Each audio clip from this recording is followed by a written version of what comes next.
Okay, can I very warmly welcome everybody.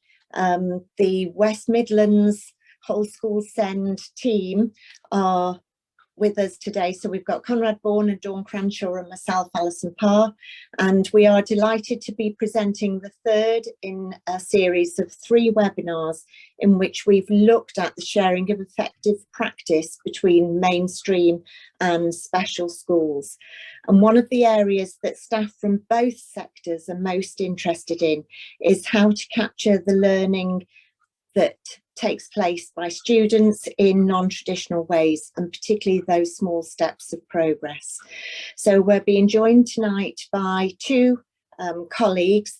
The first that I'm going to introduce, but who is going to speak second, is Katrina Haywood. And Katrina's from the Autism Education Trust, and she's going to talk about the Autism Progression Framework. Katrina is the Autism Training and Development Lead based at Newfield Special School for Autism, but she does outreach work in mainstream schools as well. But our first guest is Mr. Darren Perry, and I think you're going to be fascinated by what Darren has got to say, because Darren works in a rare breed. He's the principal of Walsall Studio School, and so I'm going to hand over to him because I think he's best placed to describe for us what a studio school is and how they go about designing a curriculum in which they can really monitor the progress that students make.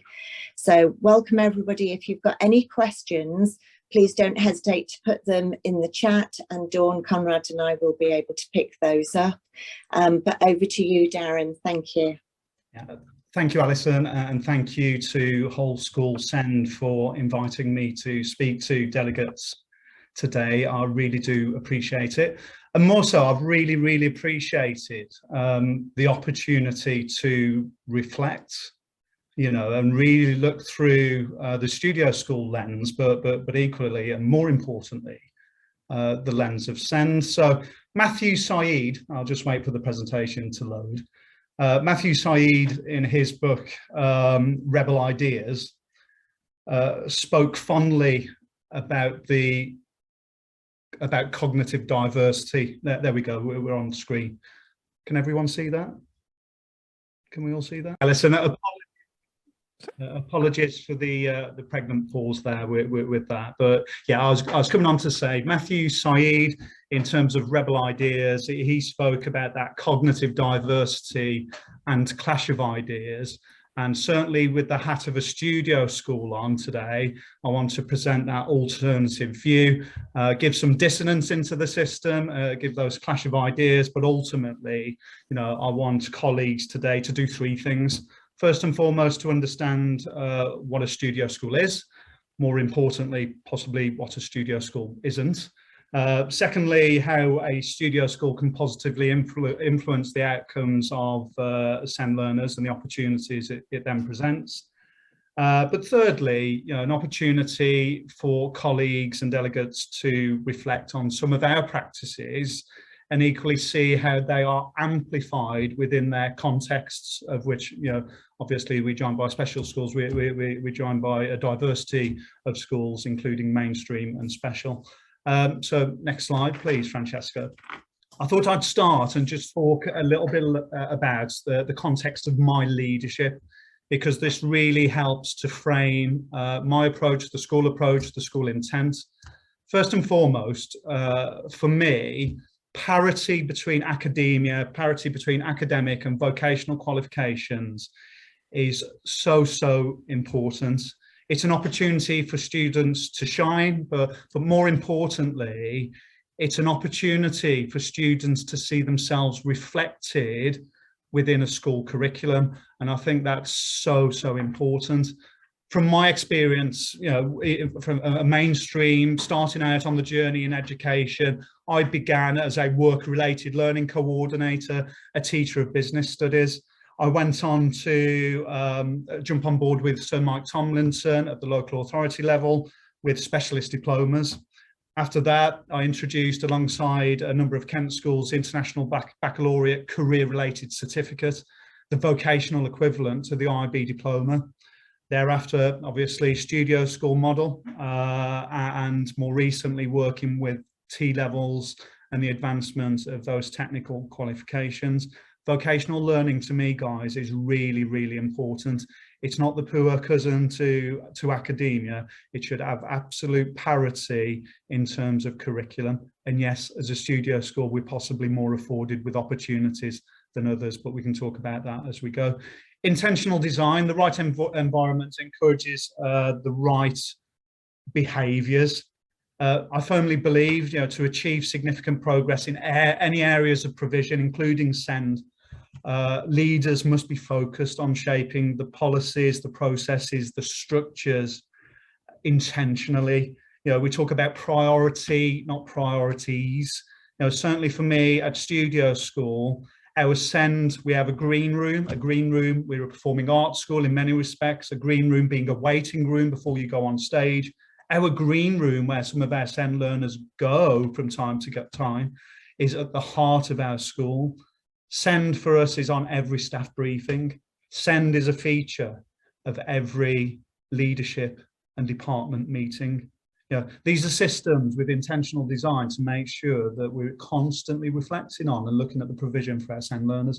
And thirdly, from my leadership perspective, whether you're a supporter of nudge theories, whether you have read the book of James Clear's Atomic Habits, or you're a fan of cycling and Dave Brailsford's Marginal Gains, I'm a firm believer that it's not just about achieving one big move, but actually in education as leaders, as school teachers, it's about the many small interactions, the daily grind, all of the little percent gains that actually go forward to achieve a larger outcome and compound the impact. So that's a little bit about me, a little bit about my leadership. If we go on to the next slide, please, Francesca. But let me just talk you through and give you a snapshot of what it means to be a studio school. So studio schools came onto the agenda, this new fandangled thing, in 2010, very much in line with UTCs and the government's ambition to breathe new life into vocational technical qualifications. Studio schools were born out of the ethos of specialist technical and professional education, and you need to know that what I'm talking to you, through my leadership lens today, I and studio schools are not governed by the government's ambition around EBAC entry. So therefore that gives a level of flexibility in terms of how we gear our curriculum. Our studio schools are small, they're non-selective schools, and 300 PAN is maximum capacity. We're currently at around 275 students at Walsall Studio School, of which 60% of those are 16 to 19 learners as opposed to 14 to 16 learners. It's a little bit about our size. Thirdly, studio schools are atypical entry. We take students at the end of year 9 and they join us at the start their specialist journey in year 10. And let's be honest, that's been met with a lot of criticism, narrowing of the curriculum, students really specialising at that age range, and it's been met with its critics in terms of that. But we're an atypical entry. The school is based, or originally was based, around the ethos and pedagogy linked to project-based learning. Now, what I'll say to you is, yes, we do project-based learning at Studio School, but I don't subscribe to contemporary or more traditional methods of pedagogy. For me, it's about the right pedagogy for the right students at the right time. So yeah, absolutely, project-based learning is part of what we do and embraces the vocational elements of who we are, but it's not the only thing that we do. And we don't just, we don't force that down the throats of our teachers in many respects. Finally, in terms of studio school model, destinations are key. Yeah, Progress 8, yes, GCSEs, yes, social mobility, yes, all of the traditional measures and outcomes and headlines that kind of govern, we're accountable to, we're governed by, and we work towards for all of the right reasons. But equally with studio schools, one of the big measures is headlines, destinations, where our students go, where our SEND students go on to their next step, their next destination. Fran, if you could go over to the next slide for me. So just moving from the context of what a studio school is to, a little bit of context around our SEND curriculum at Studio School, and then I'll bring this back together with how the Studio School and context of SEND marry together in a very unique way in terms of our curriculum and what we do. You know, across our Key Stage 4 and Key Stage 5, as it says there, we've got 44 students on the SEND register, you know, representing 17%.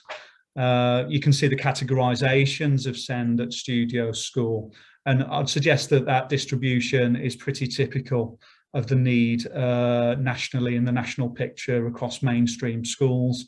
You can see a heightened SEMH at 52%, which is really significant in terms of our SEND categorisation. You know, most students, what I'll say to you today, colleagues, join Studio School because they have a real passion. They see themselves reflected in the curriculum at Studio School, and yet that is the primary motivator and the primary drive for many of our students. But it's not the only drive. Many students that join us do speak about that family environment, that smaller, more nurturing environment that makes them feel safe, it's inclusive, it makes them feel welcome, and most of all, it connects them really well to their teachers and to their friendship groups. I think that's really powerful aspect of who we are and what we do. Learners join with a variety, as you can imagine, of Key Stage 3 experience. We draw students from 15 to 16 schools, both within Walsall and beyond, Sandwell, Dudley, Wolverhampton. You know, there's a real diversity in terms of that Key Stage 3 offer. I'll come on to some of the kind of barriers, and not necessarily barriers, but some of the challenges that face or present to us as we go through onto the next slide. A common, and I'm certainly not shortchanging colleagues in mainstream schools at the local level, but we do recognise a lack of clarification and some misidentification of primary need when SEND students join us at that atypical entry point in year 10. And clearly that's a big barrier. You know, we're going into Key Stage 4 with misidentification, misclarification. It makes our job so much more important, and equally so much more difficult. You know, we're talking about 5 terms to progress students, not 5 years. Really, really significant. So if I bring those two things together and just reflect with you on some of the matters, Francesca, if we could just go to the next slide, please. And I think this is some of the more powerful reflection, having been asked to speak to you today. Yeah, I've said that we're a technical and professional. Yeah, that's who we are. That's our identity, and that's our ethos. And that really got me kind of reflecting on how students see themselves reflected within our school curriculum. And I'd ask colleagues and delegates today to really consider, you know, do SEND learners really see themselves reflected in your school curriculum? You know, as I've said, parity between the academic and the vocational qualification is a really strong aspect of my leadership, the ethos and the intent of Studio School. You know, Studio School is unique at Key Stage in Key Stage 4, because while students take the traditional supplement of core qualifications, we do afford students the opportunity to take 3 specialist pathways, and they are creative pathways. So whilst we see a cutback in the arts around mainstream schools, students join us and they can actually take performing arts alongside media, alongside fine art, you know, and these are curriculum offers and a level of personalisation that mainstream schools can't afford. Now, why is that important? You know, a result of that, first and foremost, it's an alternative vocational route for many students. More importantly, for me, and with many of our conversations, the student voice, the ongoing reflection with our students, what really comes through and shines through is how that amplifies them. It amplifies their aptitudes, their ambitions, and more importantly, it really develops their self-concept. It allows them to see themselves reflected within a curriculum, to strive to achieve within a curriculum. And what that then develops in terms of the self-concept of our learners is really significant. And many will talk about their positive interactions with the Studio School curriculum, as opposed to that of a school curriculum that had previously kind of engaged with. You know, I said we're a small school, and I'd suggest that colleagues reflect on, you know, in your schools, how visible are SEND learners across the school? You know, for me, you know, at a studio school perspective, the teacher to student ratio is less than a mainstream setting, so therefore it's more favourable. Now, that's really important for many reasons. First and foremost, the frequency of communications, the fluidity of communications is really ramped up. We talk about our SEND learners all the time. We know our SEND learners inside out. We're a small school. Above and beyond that, SEND learners interact with us on a daily basis. They know us, we know them. And it's the frequency of interactions on a daily basis that actually lead to excellent relationships. And as a small school with a small staff with a better teacher to student ratio, efficacy comes, positive reinforcement, affirmation of self and character. We see it all the time, and that is worth its weight in gold, as Hattie would have said, you know, in his meta studies around efficacy. But that's a real tangible and palpable aspect of what we do at Studio School. Atypical entry. You know, I ask colleagues to reflect on what are your markers for progress and achievements. You know, can you articulate what progress looks like for SEND learners beyond the traditional, beyond the norm? I said to you, you know, 5 terms, not 5 years. It's an atypical entry point. Our starting point for all our learners is very different, and it's very diverse. So why is that important? Establishing a robust baseline is so key. You know, the last SATs, key stage 2, you know, obviously important, you know, in terms of, dare I say, use the phrase flight paths or trajectory or projected target grade. Yeah, it's one piece of data. It's an important piece of data. But are we really gaining a rich, holistic view of our learners, whether that's through GL assessments, the traditional, you know, subject-based but Cat4 assessments? Are we using wellbeing surveys like Bounce Together, Boxall surveys? You know, are we doing those things with really robust transition plans that actually come together to give us a really holistic view of the multiple facets of a student's ability, their aptitude, and what we can really achieve with their students? Now, in our context, like I say, that's really vital. Because although, you know, we're aspirant for all of our students, you know, we base our targets against FFT 20. There's a strong focus at Studio School for narrating the journey. You know, how well do we narrate the journey? How well do we profile the case studies and celebrate those milestones of achievement for our learners? You know, this is something that is really unique with Studio Schools, because I'll repeat it again, we've got students for 5 terms for 5 years. And it's really important that we show growth across multiple facets. But ask colleagues to really reflect on how well they celebrate those progress journeys outside the traditional, the normal. How often, what is the frequency of reflection there? You know, we report on our SEND learners half-termly, and it's purposeful and it's intentional. You know, the kind of framework suggests that once per term is more than sufficient, not for us. You know, half-termly for SEND, for PP, and for vulnerable students at Studio School, because it's so key. Project-based learning. So the 4th point I said about that, I don't subscribe to just project-based learning, you know, but I'd suggest colleagues reflect on the fluidity within their expectation of teaching. You know, is it fixed, or is it a fluid mindset in terms of what we're looking for as leaders and what we're expecting of our teachers within the classroom? You know, are we teaching to the top for all of our students? Is the real ambition there? Is the real efficacy, ambition, challenge for all of our learners? Now, like I say, I'm not subscribing. There's no evidence to suggest that project-based learning it proves to be or achieve better outcomes for SEND learners than more traditional routes. I don't believe it does. but it's the right thing for the right student at the right time. We've got some very, very capable SEND learners that have got real aptitude in music. Their SEND need, their primary need is not there when they pick up a guitar or play a piano. Yet when they go to write an essay, you know, there might be some language communication barriers in terms of that. So again, I'd ask colleagues to reflect in terms of that. And then finally, you know, destinations, you know, it is a key headline measure for us.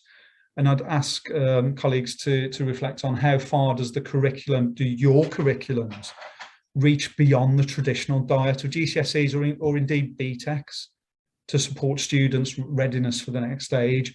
You know, do you really know what those interactions are? What does the curriculum look like beyond the specification? You know, are we preparing well-rounded students, not just in terms of qualification, but in terms of experience, learning outside the classroom? And for us, in terms of a studio school model, their industry interactions. Now, just next slide, you know, please, Francesca.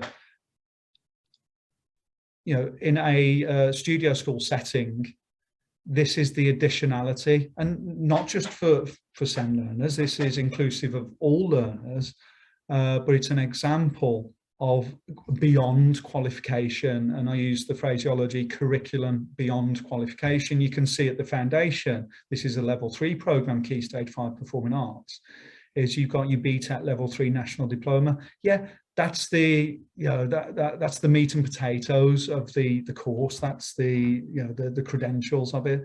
But actually, it's so much more. It's the ambassador programs that students engage with. It's the industry hour that augments that core program to give students the skills, the experiences, the opportunities to shine that the curriculum taught in its purest sense wouldn't.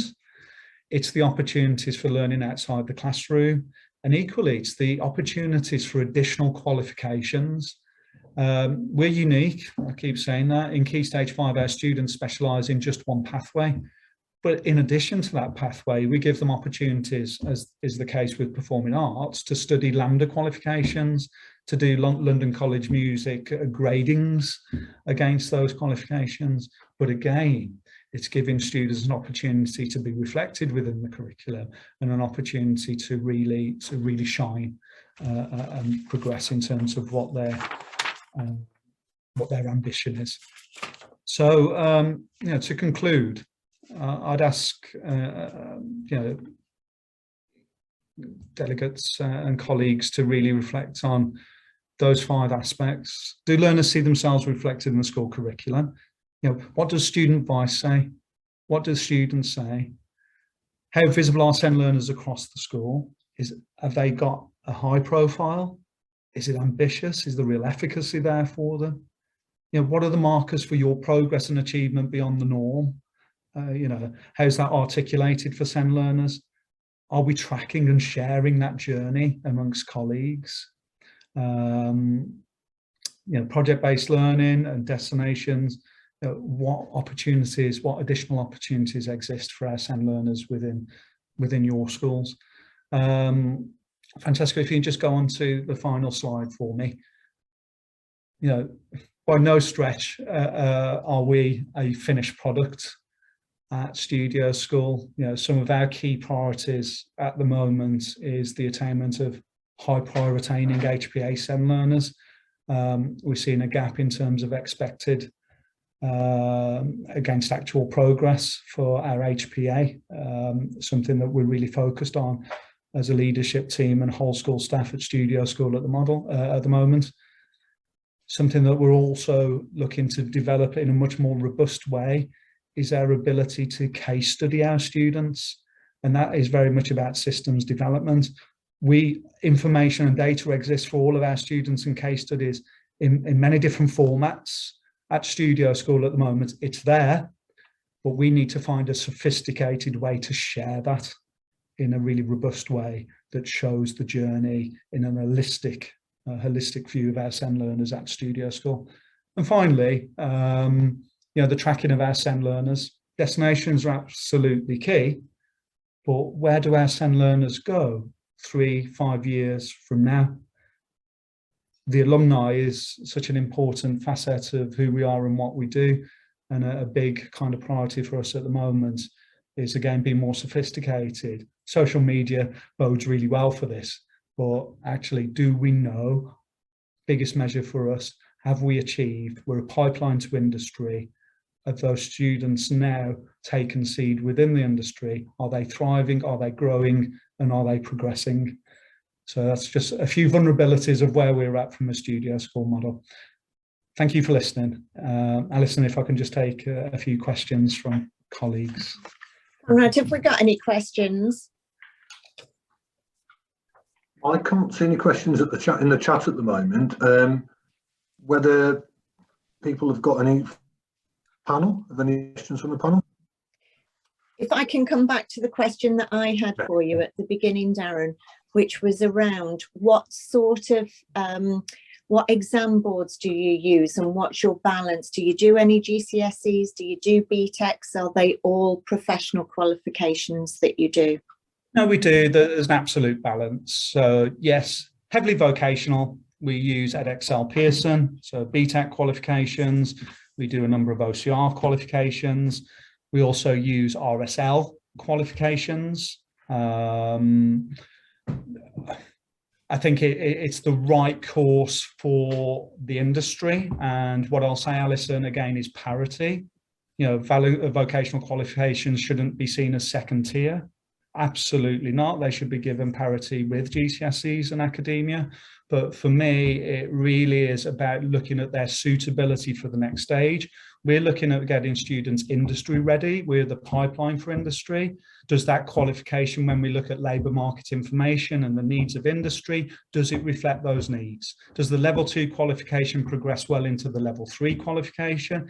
Is it stretching? Is it challenging? And ultimately, is that level 3 qualification preparing them well for level 4 study? So it's that backwards engineering, really, and then finding the most suitable qualification for that. So I'm not biased towards whether it is a vocational or GCSE, you know, and there's also opportunities, like I said, for the additionality to come in around, I was about to use the word add-on, or augmented qualifications that just wrap it up, really. So. And I think that's the thing that we've got from all three of these sessions, that what we can learn from each other is the importance of placing the individual student at the heart of everything that we do. And I love that phrase that you used about intentional design. Good. No, you know, it's absolutely key. And I think it takes bold leadership. You know, we've got a government ambition around EBAC, but is it right for those students? And that's bold leadership and real intent, and really understanding the context of the school, the trends historically of the school, the ambition for the school, and actually ultimately what they're looking to serve, you know, within the local context, the local economy. And that's where intentional design comes from. You know, what are we open to do? What makes it unique? Yeah, okay. Can I thank you, Darren? I think you've provoked us into thinking really deeply about the offer that we've got for our students in our different settings. It's been fascinating listening to you and finding out all about studio schools. Thank you ever so much. What we're going to do now is we're going to hand over to Katrina, who's going to take us through the progression framework for students with autism. And we were really keen to share this with our audience because we think that it's a tool that has a great deal of applicability for SEND students, particularly where we're looking for ways of recording smaller steps of progress.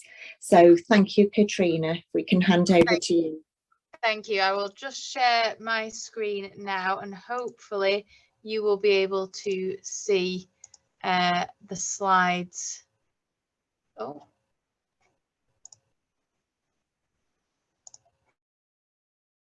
So just give me the nod if that's okay and you can see that okay. Oh. No, did something go wrong? Nothing's come through yet. Okay, I think some technical glitches today. I'll try again. It did work before, didn't it? So it's starting now. There we go. Right, okay.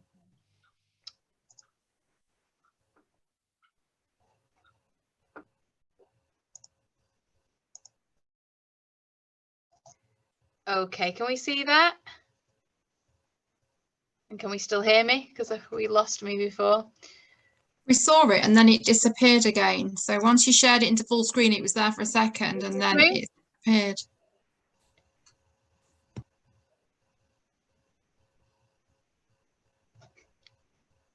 Hello?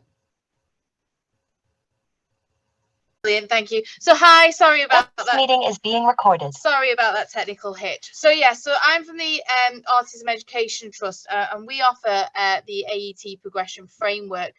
So this is a free to access resource for you to use, and it's very, very flexible. So if you've not seen it before, as I go through and kind of talk about it, don't worry. I will show you what it looks like as we get through the slides, but I just want to kind of give you a bit of an overview about it first before I show you kind of what it looks like and how you can practically use that.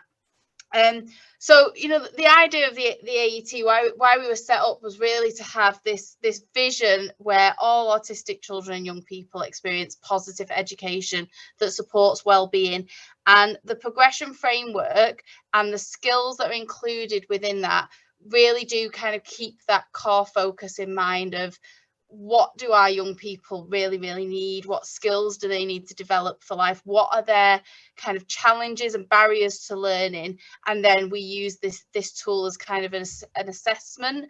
And obviously, you know, as practitioners that, you know, assessment is a small part of that, you know, plan, do, review, assess kind of cycle. But it's a really, really good tool that you can use and access. So I'll talk to you a bit more about that. So today, hopefully by the end of this hour, you'll have a bit more familiarity with the key features and content of the AET Progression Framework. You'll know how to use it, and we can look at how you kind of identify those priorities and set learning intentions for individuals. So as has been a theme in the discussions today, it really is about what does the individual need and what should be their priorities. And the AET, the framework, really helps do that for you. And then how can you use that then to provide evidence of progress? You know, our hands are tied by various different organisations where we have to kind of prove what we've been doing with children and what progress they're making. And again, this is a tool, therefore, that will help you to do that. So schools should look beyond what is measured by national curriculum level descriptors and be encouraged to include data that are collected as part of the school's standard or in-house assessments. So things like social communication, independent living skills, sensory sensitivities. So this was all part of a report that came out that was done. And it's there, you can see the link, and it was done by the AET, but really it is about thinking about what we need to do for our young people, draw attention to the fact that there's a lot of really good work that's being done in schools in relation to those individual needs. You know, you all, again, you're tied by your curriculums, whether you're mainstream or special.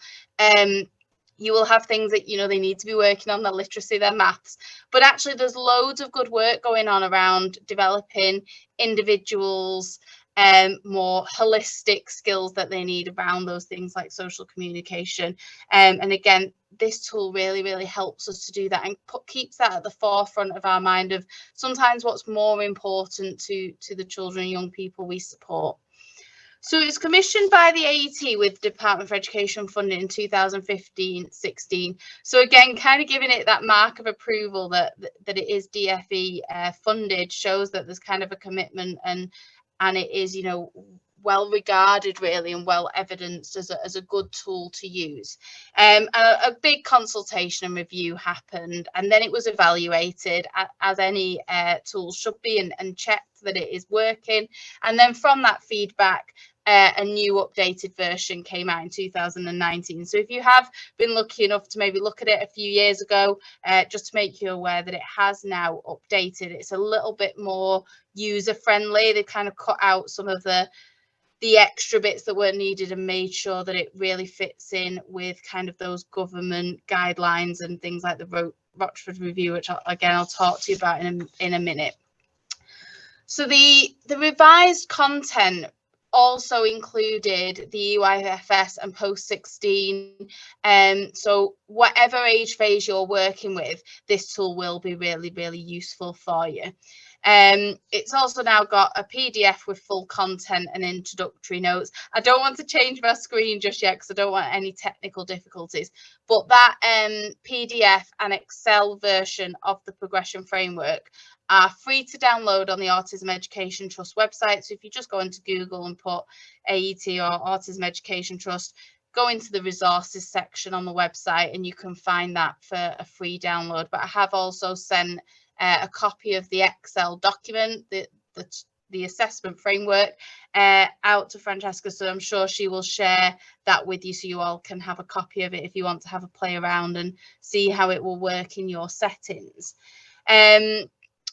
There is also ways that you can match it into maybe tools that you're already using, or if you want to go kind of a bit more high tech with it, you can sign up for a subscription to Show Progress, which is an online tool where all the skills and target settings are the same. It's got all that functionality. It's just got, I'm just going to signpost you to it to have a look. And again, I'll show you the website at the end of where you can go to look at that. I don't know how much you're aware, but it was mentioned to me that you have already done some work around evidence for learning. So when you're on your evidence for learning app, for example, or whatever tools you're using, if you can put in your own frameworks, you can add in the skills off the AET framework and add them in. So you can marry it up to tools you might already be using in school, which can be really, really useful. And again, reduce that workload of kind of having an extra document to fill in with that Excel version. There's also some extra resources that were brought out. So there's the priorities questionnaire, and again, don't want to keep switching screens, but I will show you that it's in your delegate booklets, and again, they'll be sent out to you all. But the priorities questionnaire is a really good tool for you to kind of frame your thinking of, as I said, what is really, really important? What skills do these children, young people that we work with, that we know so well, what are the priorities for them? And it kind of gives you some questions to help frame your thinking really and help you to work through that. And then again, we've got the training that you're on today just to help and support people to be able to access it and use it. So just give you a bit of background thinking about the educational context and why this is such an important tool and why it can be really, really useful. So obviously we've now got Life Without Levels, which happened in 2015. And the SEND Code of Practice really focuses on that wider long-term outcomes for children and young people with special educational needs. So thinking more about things like employment, independent living, community participation and health. And when we haven't got those levels in place anymore, we need frameworks to kind of capture that side of thing, that again, that more holistic needs of the children and young people. Again, sort of preparing for adulthood as well, you know, what skills are our children and young people going to need, that, you know, not necessarily the academic skills. We're talking more about, you know, being able to access community settings, dealing with things like their sensory processing, finding ways of asking for help. There's so many skills on it. And again, I'll show you in a minute, but it really does help, again, to frame that thinking and help you to think about what interventions as well might be necessary to ensure that we prepare our children and young people for adulthood. And again, you know, I'm not going to go drum on about all the kind of different reports, but obviously we've got the Rochford Review as well, focusing on that we need to start tailoring assessment to young person's individual needs and their unique profile. And that should be aligned to a curriculum that's appropriate. So again, like I said, whether you come in from a SEND point of view, and I know in our setting, we've really focused on curriculum design and development and making sure that we focus on what our learners with autism really need to prepare them for life and to be able to access kind of community and interact with their families and their peers. And we've designed our curriculum at school to really think about that. But, you know, for our mainstream settings that we support, you know, they might be a little bit more tied to their curriculum outcomes, and that's fine. But we know that there's loads of good intervention work going on. We know there's lots of personalised learning happening. And again, this really supports that. Okay. So like I said, that emphasis on outcomes and skills for life, and the curriculum and the assessment will therefore be quite closely linked. So you want an assessment that captures those skills for life, not the academic side of it. And again, it provides kind of robust and evidence-based. So all the skills that are included on this progression framework are well researched. They're thought about from that autism perspective, really, of what do our children and young people really need. We've also got that person-centered planning, and what we found as well is it's really accessible for parents to view and look at. Other similar kind of assessments, so if you think about, and again, I don't know how familiar people will be, but things like CERTS assessments work on very, very similar skills, but sometimes the language in them can be quite a barrier to parents. It's quite wordy, it's quite, you know, unless you're a professional working in autism, you need to kind of read the book and understand what those skills really mean, where it's really user-friendly, and parents really, you know, understand the skills that we're working on. So schools should consider meaningful ways of measuring all aspects of progress, including communication, social skills, physical development and independence. Assessment should reflect the extent to which a pupil can apply their learning in a wider range of contexts and enable teachers to determine what they need to do to ensure that the intervention and support provided enable children to progress in all areas of their learning and development. So that kind of is why the progression framework exists. So the key features are that it works on, I always call them kind of autism skills. So we know that having a diagnosis of autism means there are certain extra challenges. And again, each child is unique and their challenges or barriers to learning will be different, but they all make such good progress and we need to capture that. And we do that, therefore, in an individual way. So each child will have their own progression framework. So they will have one Excel document for each child because it is a personalised assessment. And it also helps with that starting point for learning conversations. So how we use it here at school, and I think it's good to kind of draw on our own practice and how we adapt it to our own settings, is when we link it into those education and healthcare plans. So what we do is when it's time to come and sit down at the end of key stage and look at, you know, what outcomes do we need to set for this child or young person. If you are less knowledgeable or maybe less experienced with children with autism, looking at the progression framework can give you those kind of exactly what it says on the tin there, that starting point for what are our priorities, how do we, what skills do they really need. And again, don't worry if you don't understand yet. When you see the progression framework in a second, it will kind of make sense. So like I say, it provides that evidence of progress, and one of the things that's been brought out is it works on those small steps as well. So each area on the progression framework is kind of broken down into smaller skills. So you've got overarching kind of areas, and then it breaks it down. And again, you can pull out the skills that are most relevant for the individual, or if it's an early years child, I would be looking at the targets around the play skills, their socializing with their peers, whereas if it's a post-16 child, you might be looking more at independent living and those kind of skills. So you can really personalize it and use it so it works for you in your setting. So I think at this point I'm gonna I will show you it. I'll just tell you what it isn't as well. So it's not a checklist to be worked through. It needs to be personal. Some of the children will have already, you know, be able to do some of the things that are listed on there. And, you know, it's not, it just shouldn't be, we know that we should never teach to an assessment. Assessment is part of a tool, isn't it? So we're not just kind of going, oh, he or she needs to do that, so therefore we'll work on that. It needs to be more holistic than that.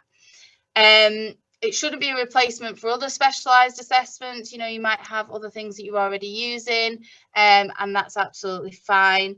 Also not a replacement for national curriculum assessment or a diagnostic tool. You know, if you've got a child that you think, oh, I'm not sure, we'll have a look at these, and if they struggle in these areas, that's obviously a sign they've got autism. Absolutely not. You know, go through your normal diagnostic channels for that.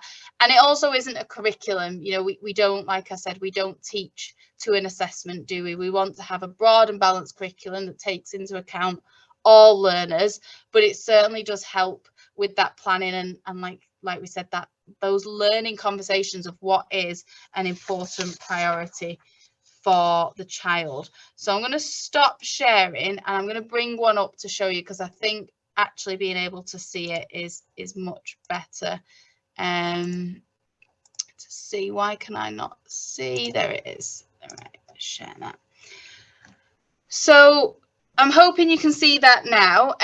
So as you can see, this is kind of the front page. So you've got here the different areas, the broad kind of headings of skills that children and young people can look at and work with. So you can put the child's name in. It says term 1, term 2 and term 3. Again, we want flexible use. So if you want to do this over a half term, you can just change that. If you want to do it by date, that's absolutely fine. So you can put in your own time-based criteria for that. Most people do tend to go with assessing at the end of a term, but what we do, because we link it into our education healthcare plans, the term 1 wouldn't necessarily be autumn, because if their review is in the spring, then that would be the term 1. So like I said, you can put that in. You could put spring, autumn, summer, and put it in the right order for you. So it is very, very personalized. The other thing that I'll just draw your attention to on here is if there are other things that children are working on that maybe aren't captured in the progression framework, you can put them in here. So if you've got things, I often find that I have targets on education healthcare plans, maybe around a particular fine motor skill or writing, or maybe the more academic things, you can still capture them and track progress on here, because you can just write in your own targets there, as you can see.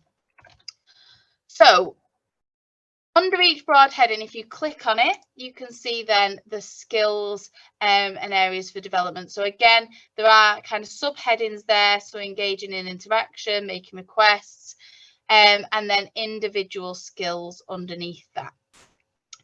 So again, in your delegate booklets, there is like an overview sheet that has all of these skills on.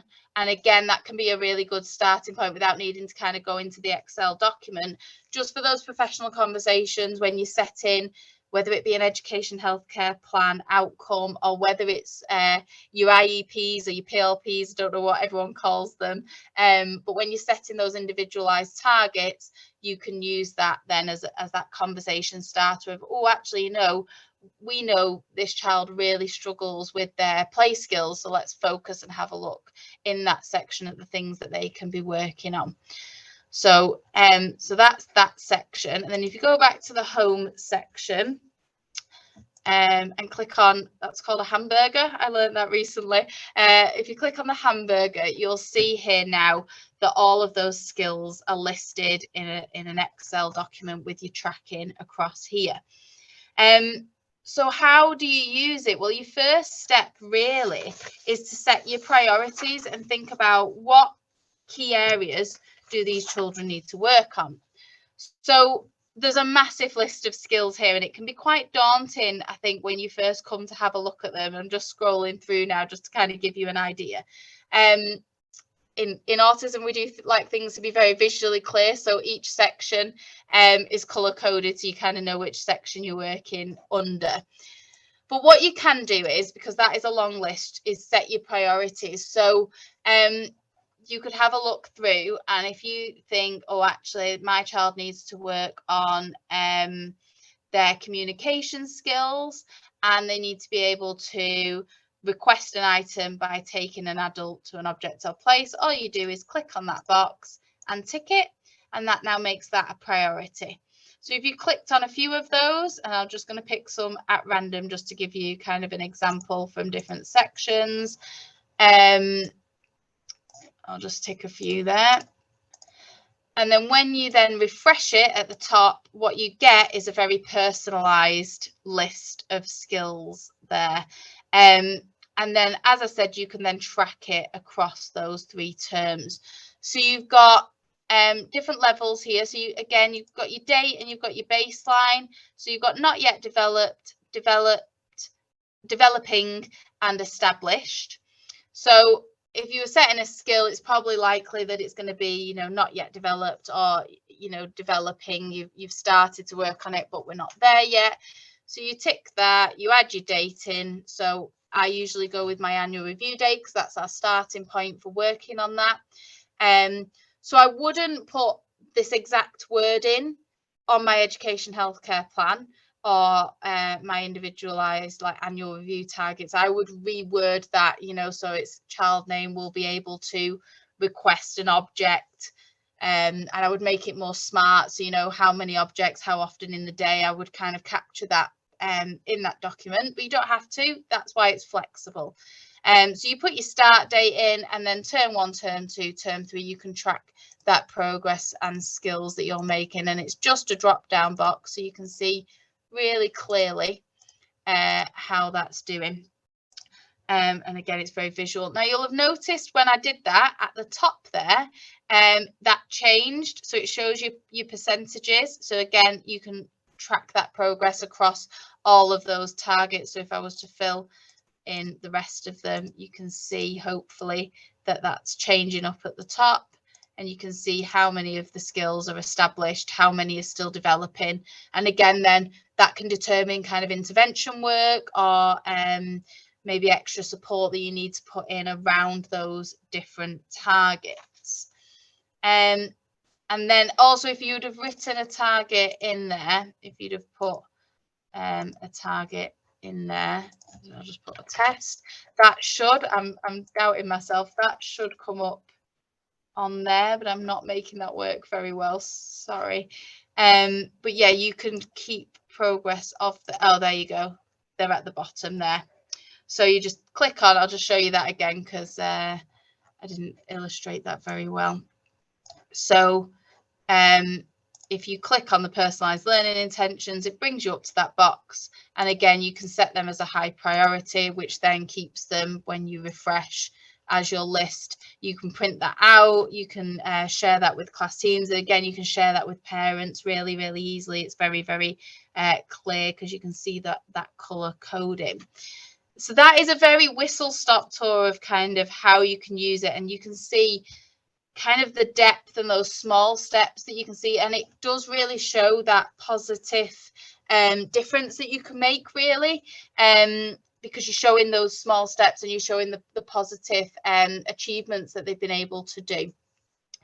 So I'm gonna stop sharing and just bring my other screen back up, because now that you've kind of seen that, hopefully it makes a bit more sense what kind of things I'm talking about. Okay, I'll just bring the PowerPoint back up. So I think the framework is a really good way to show parents how their children are making progress in school. It's very visual, easy to understand, and allows us to pinpoint areas where we feel the child needs to develop particular skills. So it is a long list. I have heard people say, you know, actually we would like to sit down and kind of tick and cross the priorities and see how many we're left with. But you really need to hone it down, don't you? Make sure that you're working on a realistic number of targets. But when you have it's shown just as what your child is working on, like I showed you with that refresh, and it brings up all the priorities, it really does pinpoint and capture those key skills that those child is working on. What I also should mention here is what's quite good is when you untick them and put them to a cross. You can leave the data there, and you can put then the next year's targets and priorities up, but you've still got all that work that you can see over years of using this, of where they've come from, what they've already worked on, what they were working on at which dates. So the contents areas there that you see really do focus on, if you think about what an autism diagnosis means, and where those kind of extra barriers and challenges are, it really captures trying to focus on developing those skills and barriers to learning. So we've got communication and interaction, social understanding and relationships, sensory processing. And again, I love that section because it is the stuff that you don't capture anywhere else. So we have a lot of children with very limited diets, for example, and we're working on a lot of desensitization skills with them, getting them to make choices of food. That is captured there, and it's not captured anywhere else. So it's a really useful tool to kind of show that. Interest, routines and processing, emotional understanding and self-awareness, learning and engagement. And I'll point out here as well, the learning and engagement section, when it was revamped in the 2019 version, it tried to kind of mirror what's going on with your engagement scale as well. So it links in really nicely with that in that section. Healthy living and independence and community participation. So as I kind of went through this, and as I go through continue to go through this, I suppose the thing to do is think about the children and young people that you work with, and think, actually, just looking at those headings, what areas would I really, really want to hone in on? What would I want to prioritize working on with our children and young people? Okay.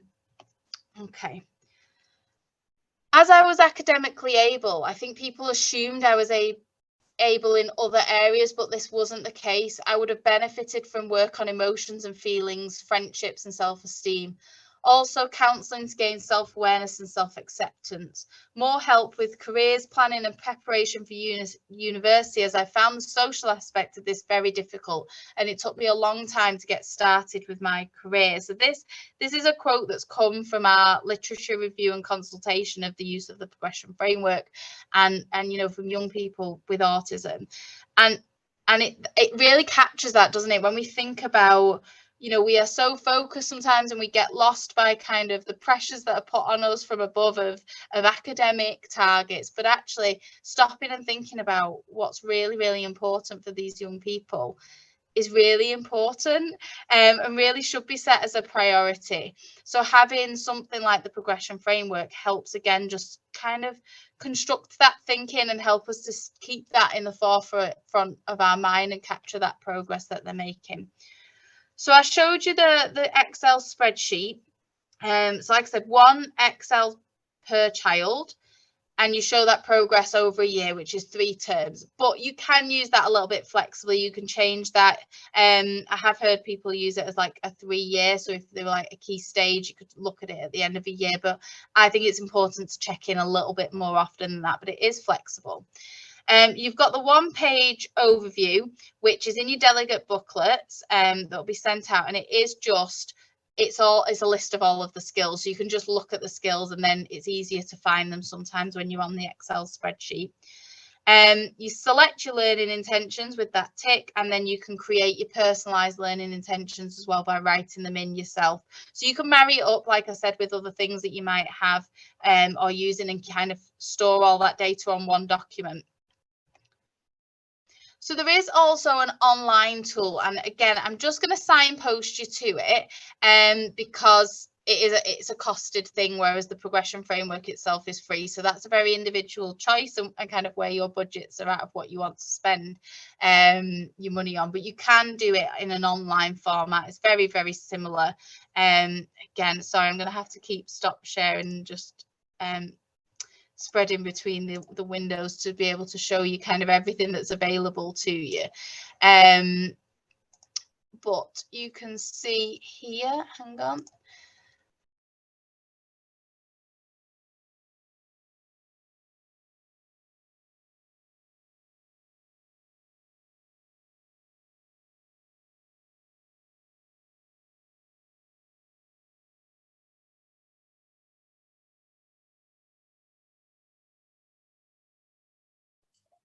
Katrina, we're really interested in this, but you're on mute. I don't know why it did that, sorry. When I share my screen, it seems to mute me sometimes. Try again.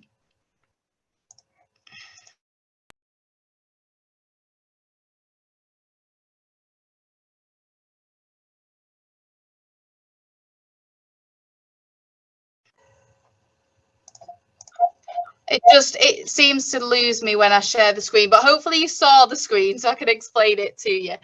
So yeah, it is a costed thing.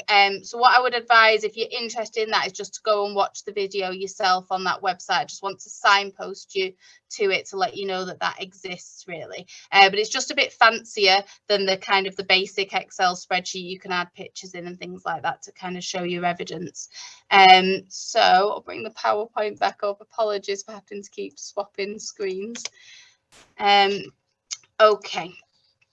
So like I said, you've got those areas of learning, and then you've got the subsections, and then the learning outcomes. And that really demonstrates the interest in the activity of a group from a distance. So you can see that very, very quickly. If it's someone maybe new that's working with the child, it captures that really, really nicely when you get down to kind of the individualized targets on there. So how do you use the progression framework? Again, I kind of showed you that, but I just want to go into a bit more depth with it. So step one is identify that individual priorities. So that's your assessment, that's your professional conversations around what are our priorities. That can be led by your outcomes on your education healthcare plans. What we do is we marry that up. So we would set the outcomes, and then we would look what skills on the AET framework match up to the outcomes that we've set, and then we can track that progress then and marry that to our annual review process. Then you set those goals, so you reword them, make sure that they are kind of more SMART targets. Then you do the learning, you deliver your curriculum, you do any intervention work, and then you review and record that progress at your termly dates by tracking it with that colour coding. I'm not going to, we do go into a lot more depth normally with this, and we just haven't got the time today. But it is really about starting with the individual. What do they need? What is the biggest barriers to them? What is going to make the biggest difference if we can teach and support them? And using those skills on that list will really, really help you. So consider their strengths as well and their interests. And, you know, we can celebrate that. It might be that you actually track to start off with what's already established and generalized. And you know, celebrate that as well, and have that list of targets maybe aren't a high priority, but that you know they have very, very strong skills there. And then look at those barriers to learning and consult with others, so the parents and the child or young person. Again, if you're doing that in your review process and your EHCPs, those conversations should have happened with parents around what they want to prioritize, what their aspirations are for their child or young person, and therefore you can make sure that you are identifying that as the key priorities. And like I said, don't go over the top. We only have so much time in the day and so much time with our children. So you know, you're not going to be able to work on everything all at once. What's better is to kind of focus in on those skills, prioritize them, get them achieving, capture that progress, and then you can change them and work on other things, but keep it kind of small and succinct. So it's important that we consider both what is important to the child or young person, what they themselves want to be able to achieve, and what is important for them as judged by others. So I know many children with autism who would set very different priorities maybe to what I would for them. And it is about having that conversation if they're able to. If they're not, it's around involving the parents and ensuring that we just are getting that holistic approach to the child, and making sure that it's really, really personalized to their needs. And they will all be different. So I have 8 children in my class, and all of their priorities are slightly different based on their needs, and that's key.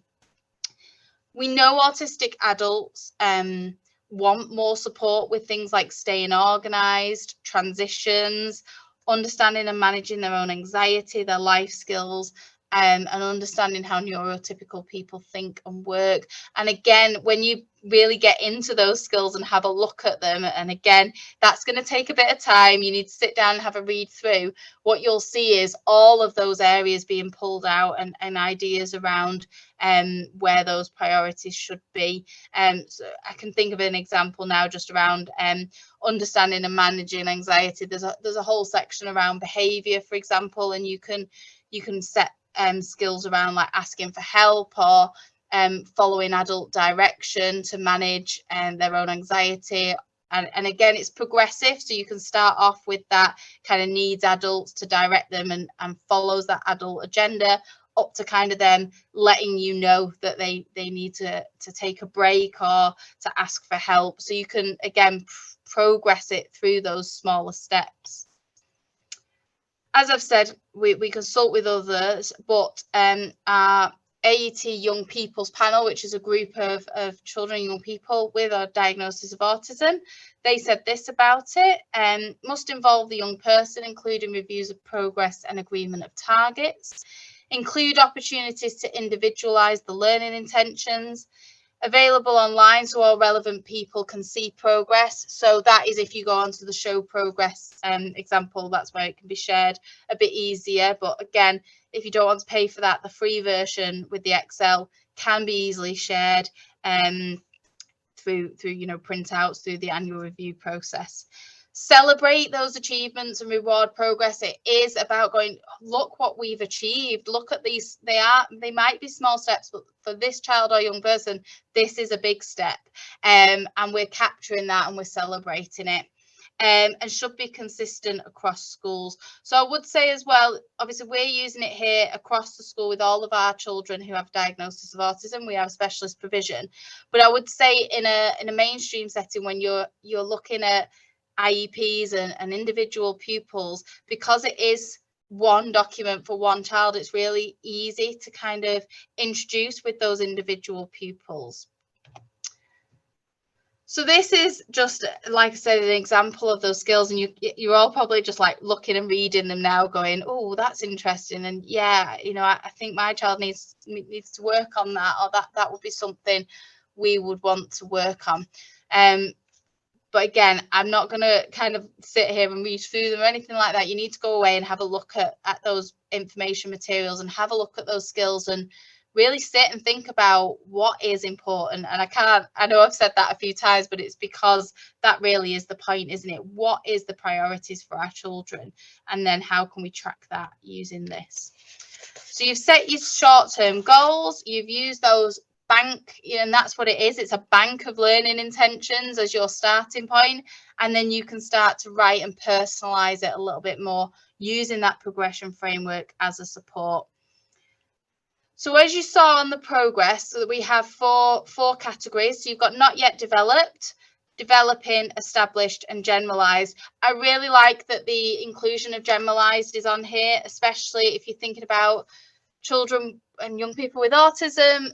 Generalizing can often be kind of an extra barrier, or we hear many times parents coming in and saying they won't do that at school, they won't use their PECs at home, they'll only do it at school, and vice versa. So actually having that generalized in there is, I really like that, because it reminds you to kind of go, we've not just we've established this skill and they can do it, but actually let's apply that to real life situations. Let's take that out into the community. Let's check that they can still apply those skills in those situations, be completely independent and unprompted by that.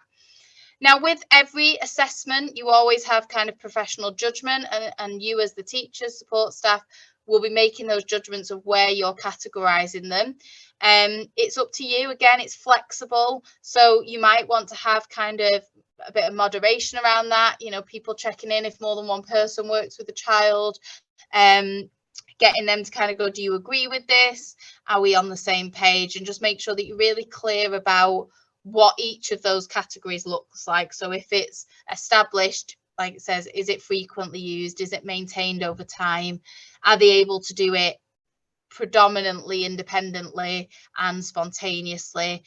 Only need those occasional reminders. So, use that as your kind of guide point of how you tick them off for that. So you can see there they've put in the categories, they've labelled them themselves as autumn, spring and summer. They've ticked their priorities, and then you can drop down and do it as I showed you on the real life example. So the areas of priority, you can pick, like I say, so again, setting those short-term goals. So when you look at that overview, it might be a mix of things, you know, or it might be that actually they're really, really good with some things, but their communication is a real challenge for them. So we'll only set kind of priorities within the communication area, that subheading, or it might be that you kind of have a mix match and you want that kind of broader view of the child, and you can then set those short-term goals. So this is kind of an example of what I've been talking about. So the priority area would be coping with change. That's how it would be listed on the progression framework, and what it would say underneath is accept change within familiar situations. So you would then set your learning intention, your targets. So you would break that down. So from the progression framework wording, with preparation, understands and accepts change to a timetable. That's how it's worded. But you will then personalize it, or use kind of that I can wording to just word it into a more individualized target. So Connor will accept a change to his timetable at the start of the week. Again, trying to make it a bit more like a SMART target, so that there's a bit of a more specificness around it. It's always at the start of the week where there's a bit of challenge there. So he needs to be able to see that at the start of the week, and you can personalize it. And again, apply. You don't even necessarily have to be filling in that tracking on the progression framework. It might just be a tool that you have for setting your IEP targets, and you can use that to kind of help inform your thinking. And then you can make that judgment on the progress and see that progress scale. You can support that with evidence. And like I said, if you're investing in something like the show progress, you can add in your photos in there. If you're using apps like Evidence for Learning in your frameworks, you can add in those skills. So you can tick off their individual framework, but you can also like tag it to the frameworks from the progression framework. I said framework a lot there.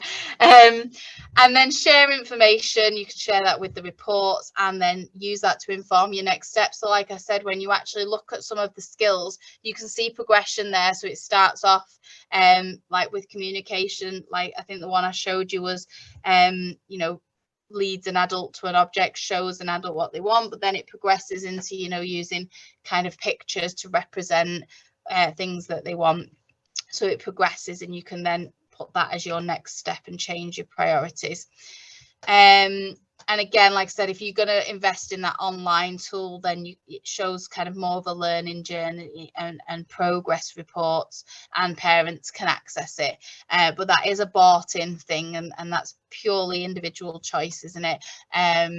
But you can, like I say, you can track it to maybe things that you're already using. The Evidence for Learning app is a good example of that. Or if you can write in your own skills, you can just copy and paste them off the Excel document into whatever evidence apps you're using.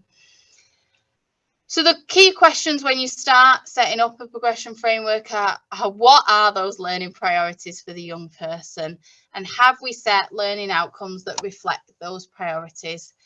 And then if you have, does your curriculum then provide opportunities to address these priorities? How are we going to make sure that that intervention is happening and that there are opportunities? And again, they might not be in your lesson times. It might be almost like things that need to happen at playtime if you're working on social skills, or it might be things that happen in the dinner hall if you're working on communication and maybe communicating with other people. So you can really think about how you're going to make sure that you adapt your curriculum to meet those needs. How you make those judgments on progress. Are you happy with those criteria that are preset? What kind of evidence will support your judgments? How are you going to capture that? Like say, adding in pictures. How will you involve the young person and their parents? So again, like I said, we use it. It's one way. It doesn't have to be used like this, but we use it in our review process, and we can discuss that then at that point. But it might be, you know, your own parent consultations or parents' evenings. You can bring it up then. And how we'll use this information to inform our planning. Like I say, what are those next steps? What are the future for this child or young person? So I'm going to leave you with thinking about these things, really, is to think about how you want to use this. Is it possible for you to use this? How might you be able to adapt that to your setting? Can it fit in with any things you're already using? It's not particularly time. I know teachers are very bogged down with assessment and workload, but I would say it is very quick and easy because it is just a tick box. So it doesn't really add a lot to the workload, in my opinion. You might be sat there thinking differently if you're worried about an extra thing to do, but it does really hone into those skills, and it's so important, I think, to keep the autism skills and capturing things that are not necessarily academic things, but more the social and life skills things. Which young person will it be relevant to? Is it relevant to the one-to-one that you work with? Is it relevant for kind of all your SEND pupils? I have heard of people using it not just for people with autism, because it is very social skills based. So, you know, there might be sections of it like the sensory processing, that if you had a child maybe with a different diagnosis, maybe that section isn't relevant, but you might find skills that are still relevant. But it was designed predominantly for, you know, people with autism. And how might it fit alongside your other systems? Like, say, we don't want to create extra workload for anyone, but can you marry it in so it sits alongside things and helps you to track that progress? And what are the strengths and challenges you're going to face if you want to introduce something like this? So thank you. That was a very whistle-stop tour of it, and I hope I've kind of given you enough information to be able to actually go away and have a play with it and download it yourself. And I think that is the thing, it's just messing about with it and learning which box to tick to find which screen that you want. But yeah, thank you, and I hope if I've explained it enough, but if you've got any questions, please let me know. Thank you ever so much, Katrina. I think the feedback that we're getting is that people think that it looks like a really useful framework, and if I can use Darren's words, it's very purposeful and very intentional, and I think that really supports us in the classroom when we're working with students, not just with autism, as you said in the last slide. This is useful not just for students with autism, and therefore it's got huge applicability no matter what setting we're in. Can I thank you and Darren for your contributions this afternoon? It's been really thought-provoking, and thank you to everybody for attending this evening. Thank you very much.